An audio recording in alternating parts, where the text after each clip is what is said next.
Hey everyone, just a quick reminder. Only about 25% of you watching are subscribed to the channel. If you're enjoying the content, hitting that subscribe button would really help the channel grow. And while you're at it, smash that like button too. It helps a ton, and lets me know you're enjoying the content. Thanks for being here, and let's dive into the story. I never thought my gaming career would lead me here, to the fluorescent glow of a Taco Bell drive-thru, taking orders from people who sound like they have burrito wrappers stuck in their throats. But hey, I needed the cash. My paper route was ending, and I still had payments left on my custom gaming rig. Fortnite wasn't going to fund itself. It all started last Saturday. Me, Kyle, and Joey were on our usual gaming grind, getting absolutely bodied by a squad of 10-year-olds with cracked aim. Between matches, Kyle took a long drag off his blunt and said, "Yo, Ethan, you should just sell feet pics or something, bro. Get that easy cash." "Or," I said, "I could get a job like a normal person." Joey cackled. "Yeah, because a normal job would totally hire you." Rude, but fate had other plans. The next day I rolled past Taco Bell, half hungry, half defeated, and saw the most beautiful thing ever. Now hiring, night shift. It was like the universe aligned. I loved Taco Bell. Taco Bell loved me. A perfect match. I applied online in 2 minutes and got an email back in 1. Either they were desperate, or I was actually employable. By Monday night, I was standing inside the hallowed walls of the Bell, wearing my brand new one-size-does-not-fit-all uniform, meeting my manager, Chris. Chris was an experience. Imagine if a cigarette could talk. He had a permanent 5 o'clock shadow, smelled like burnt coffee, and had the enthusiasm of a DMV worker on their last shift. "You the new guy?" he asked, barely looking up from his phone. "That's me," I said, ready to serve some fire sauce and mild disappointment. He sighed like he regretted all his life choices. "All right, Ethan. Listen. Night shift's different. You got 2 jobs. Take orders, don't ask questions. We get some weird customers." "Weird how?" Chris took a long sip from his already empty coffee cup. "You'll see." Then he handed me a list of rules. The drive-thru speaker is always on. If you hear static, ignore it. If you hear your own voice, unplug the headset and leave it off for 5 minutes. If a man in a suit orders a Ghost Supreme, tell him we're out. He may insist. We are always out. The back freezer must remain locked at all times. If you hear knocking from inside, do not open it. If you see a woman standing in the parking lot staring at the building, do not make eye contact. Do not acknowledge her. She will leave before sunrise. At exactly 3:13 a.m., a car with no headlights will pull up. Take their order, but do not hand them food. They already have it. I stared at him, waiting for him to crack a smile. He didn't. "You're messing with me, right?" I asked. Chris shook his head. "Follow the rules, Ethan, or quit." At that moment I had 2 thoughts. This was the most elaborate prank ever. I was 100% not quitting because I really needed that gaming PC. So I laughed it off and said, "Got it, boss. No ghost tacos. No eye contact. No freezers. Easy."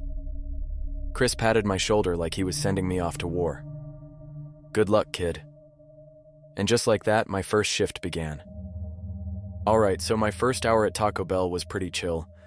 I made some soft tacos, avoided making eye contact with the one crackhead in the lobby, and had a philosophical debate with myself about whether I was morally obligated to tell a guy that Baja Blast wasn't actually a Mexican energy drink. Then, midnight hit, and things started getting weird. I was at the register scrolling through my phone between orders when the drive-thru speaker let out this awful screech. Like, not normal feedback. This was the sound of a dying modem from hell. I winced and ripped off the headset, but then, clear as day, I heard it. "Ethan." It was my voice. Like if I had a long-lost twin living inside the speaker. "Nope, nope, nope." I yanked the cord out of the headset so hard I almost gave myself whiplash. I glanced over at Chris, expecting him to be losing his mind. He wasn't. He was leaning against the counter, drinking another cup of his imaginary coffee, looking completely unbothered. "Took you long enough," he muttered. What the hell was that? I hissed. Chris shrugged. You heard your own voice, right? Means the system was listening. You unplugged it, so you're good. That's normal to you? More normal than what's coming. I wanted to quit right then and there. But my bank account reminded me I was broke, and my gaming PC wasn't going to pay for itself, so I sucked it up and went back to work. The next 30 minutes were fine. I started thinking maybe Chris was messing with me. Maybe the speaker was just buggy. Maybe my own voice was echoing or something. Then, at 12:47 a.m., a car pulled up. I turned to take the order. But the screen was blank. Welcome to Taco Bell, I said into the headset. What can I get for you? Silence. Hello? Then, in the static, I swore I heard whispering. Not words, just breathing. Then, a deep, gravelly voice said, Ghost Supreme. I froze. Chris's rule number 2 came flooding back. If a man in a suit orders a Ghost Supreme, tell him we're out. He may insist. We are always out. I swallowed hard. Sorry, man. We're out. The drive-thru was dead silent for a long moment. Then the voice spoke again. Are you sure? My stomach dropped. The temperature in the kitchen felt like it dipped 10 degrees. My breath fogged up in front of me. I glanced at Chris. He was watching me, eyes narrowed. I turned back to the screen. Yeah, man, we're out. We don't even serve that. A long pause. Then, next time. And just like that, the car was gone. Not like, drove away, gone. I mean, just gone. The camera feed outside showed nothing. No taillights, no car. Just an empty parking lot. I yanked off my headset. Dude, what the hell was that? Chris sipped his fake coffee. Ghost Supreme guy. Shows up every once in a while. You handled it fine. Handled it fine? He just vanished, man. Yeah, could have been worse. I stared at him. Worse? What do you mean worse? Chris didn't answer. He just walked away, muttering, Go check the freezer. My stomach turned to cement. Rule number 3. The back freezer must remain locked at all times. If you hear knocking from inside, do not open it. I grabbed a broom, because a broom totally protects you from ghosts, and walked back. The freezer door was locked. Good. But there was something else. Faint scratch marks, long, jagged, like something had been trying to claw its way out. And then, knock, knock, knock. I ran back to the front so fast I nearly tripped over myself. Chris smirked. Fun first night? I grabbed the headset and shoved it at him. Dude, you deal with this. I need a break. He chuckled. Oh no, Ethan. This is just the beginning. At this point, I was convinced Chris was either messing with me or way too comfortable with ghost nonsense. I mean, my whole night had been a horror movie checklist. Creepy voices in the headset, vanishing customers, a locked freezer that knocks back. And yet Chris acted like this was just another day at the Bell. I needed air. I stepped outside to the side of the building, taking deep breaths of greasy, burrito-scented night air. Big mistake, because that's when I saw her. At the far edge of the parking lot, a woman stood completely still facing the building. Not moving, not blinking, just staring. Rule number 4 hit me like a truck. If you see a woman standing in the parking lot staring at the building, do not make eye contact. Do not acknowledge her. She will leave before sunrise. Welp, time to go. I spun on my heel and power walked back inside like my life depended on it, because it probably did. Chris was still at the counter pretending to drink his empty coffee. I slammed the door behind me. Okay, who's the lady outside? He didn't even look up. You made eye contact, didn't you? No! I threw my hands up. I totally didn't. I almost did, but I read your weird little rule list and I walked away. We're good. Chris finally looked up at me. You sure about that? Yeah, dude, Then from right outside the front doors, knock, knock. My stomach dropped. Chris sighed. Damn it, Ethan. I backed away. Nope, not dealing with that. That's a you problem now. Chris walked to the door, peered through the glass, and muttered, "Ah, hell."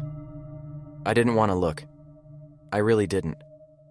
But my dumb horror movie curiosity got the best of me. The woman was right there now, inches from the glass. Pale. Too pale. Her skin had that paper-white corpsey look, like someone who'd been left in the freezer for too long. Her hair was long and black, hanging in front of her face like she was trying out for a Ring reboot. And her eyes, they weren't there, just dark, empty sockets. I nearly screamed. Chris didn't react. He just grabbed a handful of sauce packets from the counter, ripped the door open, and chucked them at her like they were holy water. "I kid you not," she hissed like a cat and vanished. I blinked. "Did you just exorcise a demon with—" Chris dusted off his hands. "Fire sauce. Yep." I stared at the scattered packets on the ground. "What kind of Taco Bell is this?" Chris clapped a hand on my shoulder. "The only one hiring, bud." I hated that he was right. I somehow survived another 2 hours of work. Business was dead, which gave me plenty of time to rethink all my life choices. Then, at 3:13 a.m., I heard an engine. A car rolled up to the drive-thru. No headlights. The camera feed showed only the outline of a vehicle. No make, no model. Just darkness. Rule number 5 screamed in my head. At exactly 3:13 a.m., a car with no headlights will pull up. Take their order, but do not hand them food. They already have it. I sucked in a breath, put on my best customer service voice, and clicked the headset. Welcome to Taco Bell. What can I get for you?" Silence. Then, in a voice so garbled it sounded like a corrupted MP3 file, the speaker crackled. "Order. Received." A chill ran down my spine. "All right," I said, gripping the counter. Please pull up." The car moved forward, but I couldn't see who was driving. I grabbed a random bag of food, walked up to the window, and stared straight ahead. Do not hand them food. The window was open. Cold air rushed in, smelling like burnt metal and something rotten. Then, from inside the car, a hand reached out. Long fingers. Too many joints. The skin wasn't right. I gritted my teeth and refused to move. The hand hovered in the air, twitching, waiting. I clenched my fists. "We, already gave you your order, sir." Silence. Then, the hand jerked back into the car. The engine revved once, and just like that, the car was gone. Not drove away gone, not sped off. It just ceased to exist. Chris let out a low whistle. "Damn, kid, not bad." I threw the bag of food at him. "I hate this job." He chuckled. "You'll get used to it." I really didn't want to, but I needed the money. So against all logic, I finished my shift, and when the sun finally rose, I clocked out and walked outside, half expecting some new nightmare to be waiting for me. Instead, I saw something else. The fire sauce packets, still on the ground, and right next to them were footprints. Not human ones. Something big. Something with claws. Something that had been standing there all night. Watching. At this point, I had 2 options. Quit Taco Bell immediately and never look back. Keep working, keep getting haunted, and maybe get a raise. Doubtful. Unfortunately, my wallet was screaming at me to stay, so here I was, pulling up for my second shift, hoping, praying that last night was just some insane fever dream. Spoiler. It wasn't. Chris greeted me with his usual tired nod. "Welcome back, champ. Thought you might quit." "I still might," I muttered, clocking in. "Good. That means you've got a healthy survival instinct." That wasn't comforting. Things were almost normal for the first couple of hours. No static in the headset, no disappearing cars, no nightmare ladies in the parking lot. I started thinking maybe, just maybe, last night had been a fluke. Then from the back, bang, bang, bang. I froze. Chris sighed. "Oh, for fuck's sake." I turned slowly toward the freezer door. It was open, wide open. The same freezer that, according to rule number 3, should never, ever be unlocked. Something moved inside. Not, maybe the wind kind of movement. No, this was something shifting in the dark, heavy and deliberate. Chris grabbed a mop, holding it like a baseball bat. "All right, which one of you frozen bastards is acting up tonight?" That was my cue to quit, to leave, to run. But I didn't. Because then, something stepped out of the freezer. I can't even describe it properly. It was tall. Too tall to be human. Its body was wrapped in Taco Bell wrappers, like its skin was made of old crumpled up burrito paper. And its eyes, oh God, its eyes were deep, black voids, leaking some kind of oily sludge. I didn't scream. I couldn't. The thing tilted its head at us. Then, in a wet, broken voice, it whispered, "Do you have any Diablo Sauce?" Chris and I exchanged glances. Then, without hesitation, Chris nailed it in the face with a mop. The thing let out this awful, gargled screech and bolted out the back door like we'd just set it on fire. I stood there, blinking. What the actual hell was that? Chris tossed the mop aside. "Hell if I know." "You don't know? That's just normal to you?" He shrugged. "Some nights are worse than others." I stared at the freezer. "Please tell me we're gonna lock that." Chris grabbed a massive chain and padlock from under the counter. Yup. Apparently, we weren't the first ones to have this problem. After the freezer demon incident, I wanted to go home. But I stuck it out, reminding myself that my precious gaming PC needed me. Then, just like last night at exactly 3:13 a.m., the headlightless car pulled up. I clenched my fists. Not again. Chris gestured toward the speaker. "Your turn." I swallowed hard and clicked the headset. Welcome to Taco Bell?" Static. Then, the same distorted, inhuman voice. "Order. Received." My fingers curled around the counter. "We, already gave you your order." Silence. Then, a sound I can only describe as 1,000 wet mouths smacking at once. I gagged. Chris patted my shoulder. "Nice. You're getting the hang of it." The car didn't move. It just sat there, waiting. My skin crawled. What now? Chris sighed, grabbed a fire sauce packet, and before I could stop him, threw it at the car. The second it hit, the car flickered like a glitch in a video game. Then, just like before, it was gone. Not drove away, not sped off. It just ceased to exist. I turned to Chris, completely done with this night. "What was that?" Chris stretched. "No idea." "Why does the fire sauce work?" He shrugged. "Something about the heat, or the preservatives. Who knows?" I rubbed my temples. "I hate this job." Chris grinned. "Nah, you love it." I really didn't, but at least I was still alive. And for now, that was enough. At this point, I had 2 brain cells left, and they were both screaming at me to quit. But here's the thing. I needed this job. Not because I loved Taco Bell. Not because I enjoyed working night shifts with Chris. I needed my gaming PC. And so, against every ounce of common sense, I showed up again for my 3rd night. I walked in, fully expecting Chris to hand me a fresh set of WTF moments. But instead, he just nodded at me and said, "Big night tonight, champ." I stopped in my tracks. Define big. Chris grabbed a cup of imaginary coffee. "You ever think about why this place is haunted?" I blinked. "Not really, no." "Well, it's your lucky night. Because whatever's been hanging around here, it's getting stronger." That was not the kind of news I wanted to hear. We were halfway through the shift when the lights started flickering. Not the normal old building flickering. I'm talking strobe light horror movie flickering. Then, bang! Something slammed against the back freezer door.